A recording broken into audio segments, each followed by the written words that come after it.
estamos hablando de otros festivales, respecto a los macrofestivales se comentaba, ¿cuál es tu opinión al respecto?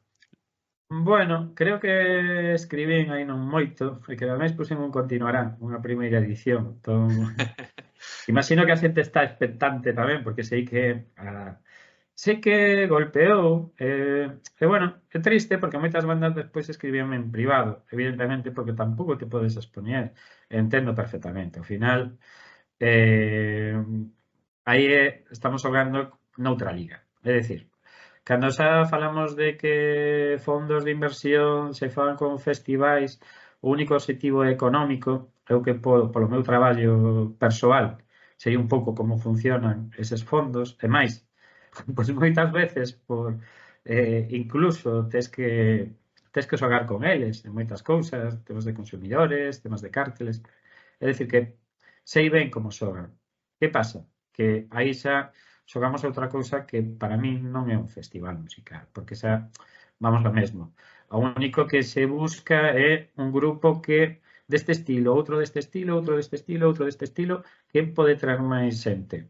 E ao final é un conglomerado que non contenta musicalmente de todo a ninguén, e o único que acaba sendo, pois, o que digo eu, unha especie de botellón moderno onde a xente bebe moito máis caro que se bebera aí no medio dun parque, como facíamos aí uns anos.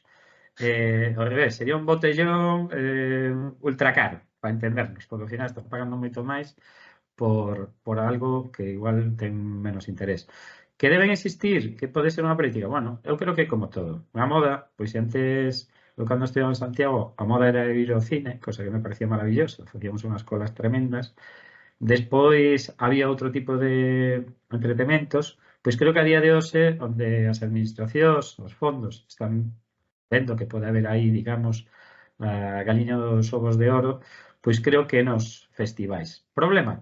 Pois que son tantos macrofestivais que é imposible que todos poden durar. Entonces, entendo que a burbulla estoupará un día. Pero bueno, eso levase dicindo anos e sigue Justo inflando. de eso lo hablamos lo hablé otro día con Josiño Carballo. Él me decía que opinaba que no, que cada vez había más y que seguían teniendo éxito, entonces que...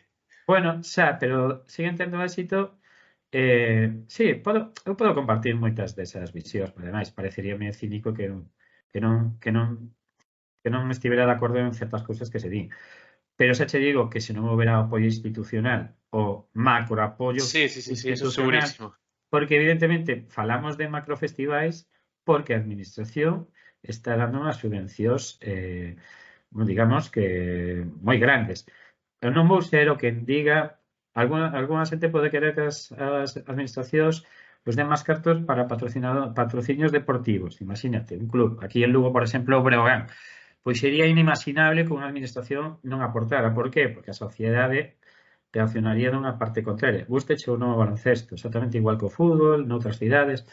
Eso está pasando ahora un pouco cos festivais. Entón é un pouco, vale, ese macrofestival perduraría sen o apoio institucional? Algún sí, por eso, cando falamos de algún festival como Primavera Sound ou Paredes de Coura, evidentemente teñen fortes patrocinios, pero seguramente o apoio da administración non sexa indispensable, é un apoio máis. Isto pode ir en contra de mí mesmo, porque dirán as administracións, pois tampouco llevamos dar moitos cartos que non os queren. Bueno, eu creo que tampouco está ben que se apoie, e sobre todo está ben que se apoie todo tipo de iniciativas. Eu non creo que sea tirar os cartos apoiar a cultura. Creo que a cultura é un dereito, máis ben na Constitución como un dereito, ademais que hai que apoiar dun valor. E creo que tanto a educación como a cultura fan moito pola sociedade. Entón, esa parte sí a entendo. O que non entendo é unha subvención xa cando falamos de millonarias. Aí creo que habería que exixir outros resultados ou incluso un aspecto máis cultural que simplemente económico. Aquí en Galicia no vamos a entrar demasiado porque daría para un podcast solo de eso, pero tenemos el ejemplo del Son do Camiño, creo que eran 3 millones de euros de subvención.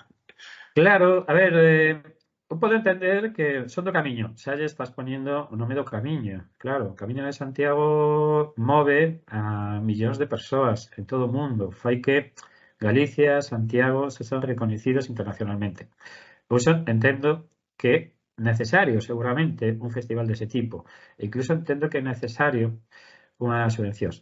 igual xa, claro, se empezamos a analizar a parte musical, pues, evidentemente, eu igual non escollería o 95% das Es, bandas que van aí, pero xa pero son opinións, es lo que claro, comentabas antes, de un estilo de aquí, otro allá, para abarcar distintos públicos, básicamente es sí, eso. eu creo que eso, primeiro, non creo que sea así. Ainda que ahora escoito todos os gurús dos macrofestivais, que moitos deles, evidentemente, os organizan pois porque reciben esas subvencións, pero ti que antes que me mencionabas festivais como Primavera, como o Paredes de Coura, non fai falta ir a 40 estilos para encher, para ter un tipo de público, unha programación. E encima, cando falamos de un precio que, claro, cando xa falamos, isto xa empeza a ser como ir ao Primark a comprar, bueno, non quería mencionar ninguna banda, ninguna marca de ningún tipo, pero refírome, eh, eu creo que a cultura hai que pagala, como todo nesta vida. Tampouco pode ser, digamos, un inconveniente o precio para que outra xente non poidera ir. Pois eu, por exemplo, cando non me podía permitir ir a moitos festivais, acórdome de ir a eses que, por exemplo, que organizaba Josiño, acórdome, pois en parte, que era, ademais tiñan moita actividade musical nestes anos, pero acórdome que sempre iba escribindo para medios, era a miña forma de escribir, de estar aí, de poder ir a igual a festivais que non me podía permitir. Entón, entendo que tampouco se pode limitar. Por eso nos, por exemplo, temos un bono xoven de metade de precio para menores de 25 anos. Por qué? Porque consideramos que tamén é un deber pola nosa parte abrir o festival, incluso a veces de bandas que igual xa son bandas que poden pensar que son para maiores ou para vellos, como este ano Undertones, pero abrir a posibilidade de que a xente nova escoite ese tipo de música. Estamos vendo que en Lugo empeza a haber moitas bandas de rapaces e rapazas de menos de 25 anos con moitas ganas, cun estilo máis alternativo underground. E, home, non é por darnos importancia, pero creo que en parte sí temos algo que ver polo feito de programar durante todo o ano este tipo de concertos e o festival.